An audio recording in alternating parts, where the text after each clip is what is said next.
এসে গেলাম ফ্রেন্ডস রোজ করার মতো। আশা করি ভালো আছো। তো প্রনস ফ্রাইড রাইস বানাবো।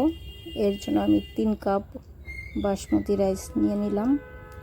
রাইসগুলো ধুয়ে এখন ভিজিয়ে দেব। 10 থেকে 15 মিনিটের জন্য ভিজিয়ে রাখবো। তো ধুয়ে নিয়েছি, এখন আমি ভিজিয়ে দিলাম। তো রাইসগুলো এখন আমি বানিয়ে নিব। তার আগে আমি জল ফুটিয়ে নিয়েছি। জল ফুটে গেছে, এখন আমি ঢেলে দিচ্ছি। যখন এই রাইস বানাবে জল ফুটিয়ে নিবে। জল ফুটিয়ে নিলে, যেটা আমি সব সময় বলে থাকি, ফুটনো রাইসের মধ্যে ফুটনো জলের মধ্যে রাইসগুলো ছাড়লে কি হয়, তাড়াতাড়ি রাইসগুলো হয়ে যায়, লম্বা হয়, ঝরঝরে হয় আর সাদা হয় রাইস আমার হয়ে গেছে। আমি ঠান্ডা করতে একটা বোলের মধ্যে রেখেছি। আর এখানে আমি কাটাকুটি করে রেডি করে নিয়েছি। 2 রকমভাবে পেঁয়াজ নিয়েছি, এখানে রসুন চপ করে নিয়েছি, আর নিয়েছি গাজর, ক্যাপসিকাম, লঙ্কা, সব রকমের সবজি অল্প অল্প করে কেটে নিয়েছি। তো আমি ফ্রাইড রাইসে বেশি সবজি ইউজ করব না, আমি চিলি চিকেনের জন্য সবজিগুলো কেটে নিয়েছি। তো এখানে আমি একটা ডিম ফাটিয়ে নিয়েছি। ডিমটা প্রথম আমি একটু ভেজে নিচ্ছি, আর এভাবে খুন্তি দিয়ে আমি ভেঙে দিলাম। ডিমটা হয়ে গেছে। খুব বেশি ফ্রাই করব না, করলে এটা শক্ত হয়ে যাবে বা ছাবা ছাবা লাগবে খেতে। তো ডিম ফ্রাই করে আমি এটা ঢেলে দিলাম একটা বাটিতে। এই ফ্রাই প্যানেই আমি তেল ঢেলে দিলাম, রিফাইন তেলে ভেজে নিচ্ছি আমি চিংড়ি মাছ। এখানে 100 গ্রাম চিংড়ি নিয়েছি। এই চিংড়ি মাছ ভাজতে কিছুই নেব না, সামান্য একটু নুন অ্যাড করেছি। শুধু নুন দিয়ে আমি চিংড়ি মাছগুলো ফ্রাই করে নিচ্ছি। তোমরা চাইলে সামান্য একটু হলুদ বা ফুড কালার ইউজ করতে পারো। আমার মনে হয় না ফুড কালার বা হলুদ কোনোটাই লাগবে। আমি শুধু সামান্য একটুখানি নুন দিয়েই ফ্রাই করে নিচ্ছি, কারণ এটা ফ্রাইড রাইসের জন্য চিংড়ি মাছগুলো ফ্রাই করছি, কালারের দরকার পড়ে না। চিংড়ি মাছগুলো প্রথম আমি একটা একটা করে উল্টো করে দিয়েছিলাম, তারপরে আমি উল্টো করেছি। হয়ে গেছে, নামিয়ে নিলাম। কারণ এটা মিডিয়াম সাইজ চিংড়ি ছিল, একটা একটা করে উল্টো না করলে একটা বেশি ভাজা হয়ে যেত, শক্ত লাগতো, আবার একটা কাঁচা থেকে যেত। চিংড়ি মাছগুলো হয়ে গেছে, এখন আমি রাইসগুলো ফ্রাই করে নিব।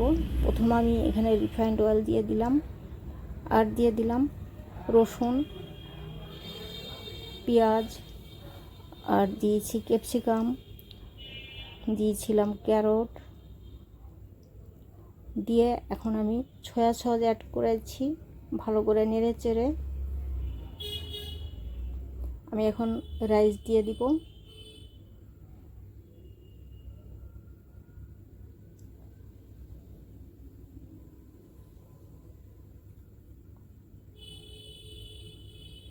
তো দেখতেই পেলে আমি এই রাইসে সেরকম সবজি ইউজ করিনি। আর এটা স্প্রিং অনিয়ন, ওই যে এই দিনে পাওয়া যায় না, একদম সরু সরু স্প্রিং অনিয়নগুলো, সেটা আমি কুচিয়ে নিয়েছি, সেটা উপর দিয়ে আমি একটু ছিটিয়ে দিলাম।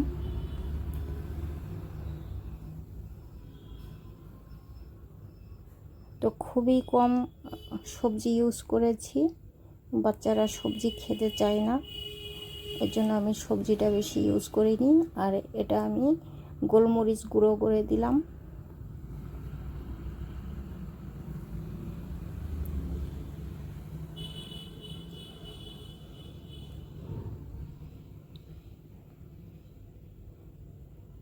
প্রনস ফ্রাইড রাইস সবাই আমরা পছন্দ করি,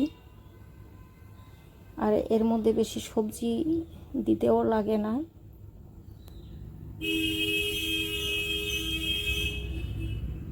তো তো প্রথম ব্যাচ হয়ে গেছে, এটা আমি সেকেন্ড ব্যাচ বানাচ্ছি। একইভাবে আমি বানিয়ে নেব।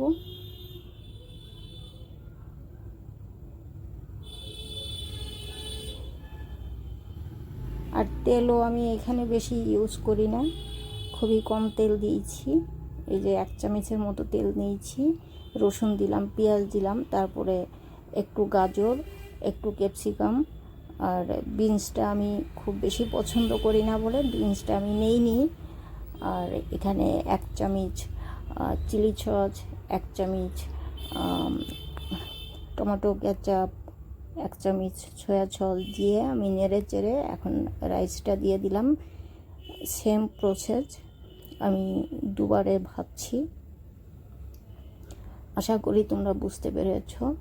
ভিডিওটা লম্বা হয়ে যাবে বলে আমি পুরোভাবে সেকেন্ড ব্যাচটা আর দেখালাম না। তোমরা ফ্রাইড রাইস করো, জানো তো বাচ্চাদের টিফিনের জন্য এটা দিতে লাগে, করতে লাগে, মাঝে মধ্যেই করতে লাগে।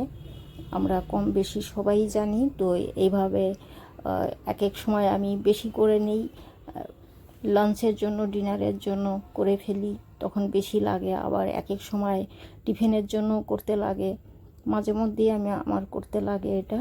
তো তোমরাও এইভাবে টিফিনের জন্য করতে পারো, স্কুল কলেজের টিফিনের জন্য মাঝে মধ্যেই দরকার পড়ে।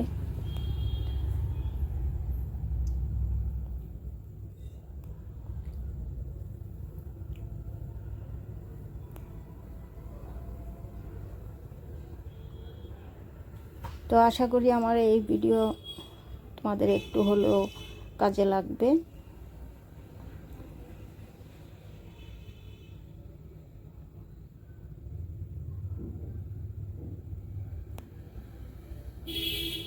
সয়া সস তোমরা পরেও দিতে পারো, বা আমি এই যে সবজির সঙ্গে সবজিটা যখন ভেজে নিচ্ছিলাম তখন দিলে একটা জিনিস কি হয়, পুরো ভাতের সঙ্গে একবারে মিশে যায়, বেশি নাড়াচাড়া করতে হয় না। আর যারা নতুন রাঁধুনি আছো তাদের হাতে হয়তো রাইসটা ভেঙে যাবে, বা রাইসটা এক এক সময় বেশি গলে যায়, তখন রাইসটা একদম ভেঙে যাওয়ার একটা চান্স থাকে, তো সেটা হবে না। তো আমার রাইস একদমই ভাঙে না, ঝরঝরে থাকে, গোটা থাকে। এই তো হয়ে গেছে। কথা বলতে বলতে আমার রাইসগুলো ফ্রাই করা হয়ে গেছে সবগুলো। এখন এই যে ভেজে রাখা ডিম আর প্রনসগুলো আমি উপর দিয়ে এইভাবে দিয়ে দিচ্ছি।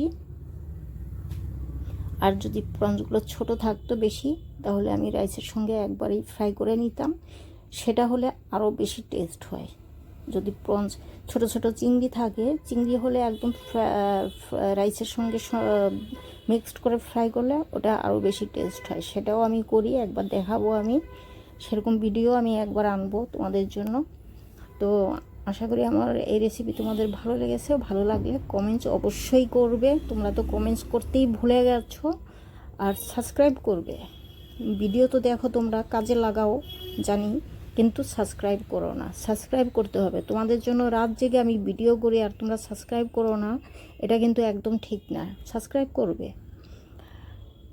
তো আজকের মতো এখানেই, আবার দেখা হবে নতুন রেসিপি নিয়ে, নতুন ভিডিও নিয়ে। ভালো থেকো, সুস্থ থেকো। আজকের মতো এখানেই।